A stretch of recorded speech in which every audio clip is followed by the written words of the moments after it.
Готов ли си да видиш Васил Левски през очите на звяр? Днес празнуваме 3 март, а дали оценяваме свободата или я приемаме за даденост?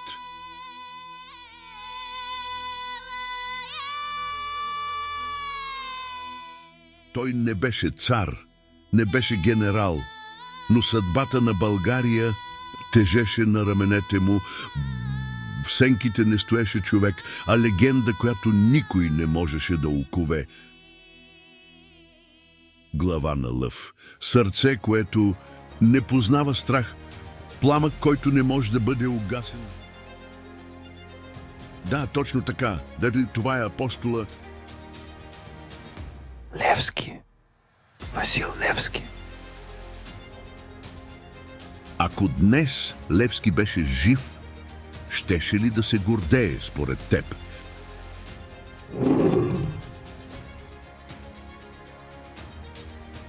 Свеща трептеше, перо потънало в мастило, изписваше думи, тежки като окови, не към враговете, не към съратниците.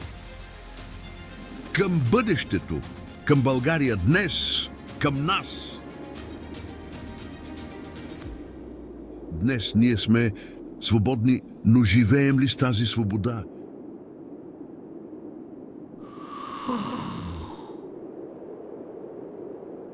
Стонове заглъхват в тишината. Хиляди животи загубени. За една дума – свобода. Но свободата не идва сама. Земята е пропита с кръв.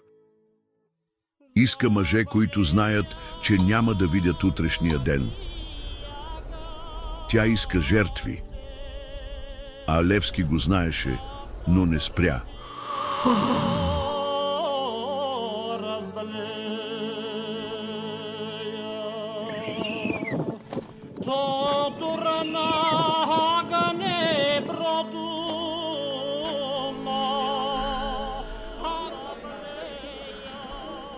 Вятърът вие, но той не потрепва, на кръв се лее по снега, но огънят в него не гасне.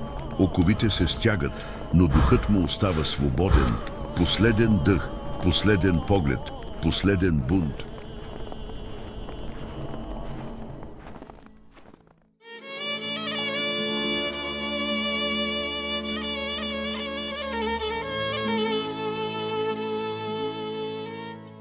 Днес няма куршуми, няма бесилки, няма кървави полета, усеяни с паднали герои.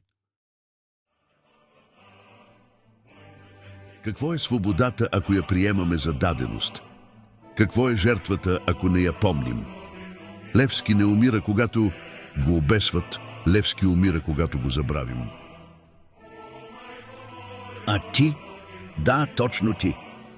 Ще дадеш ли няколко секунди, за да споделиш това видео?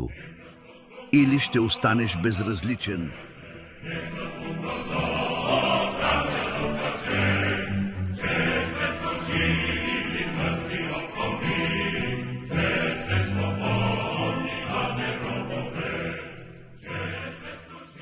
Готов ли си да видиш саможертвата на Ботев през очите на звяр?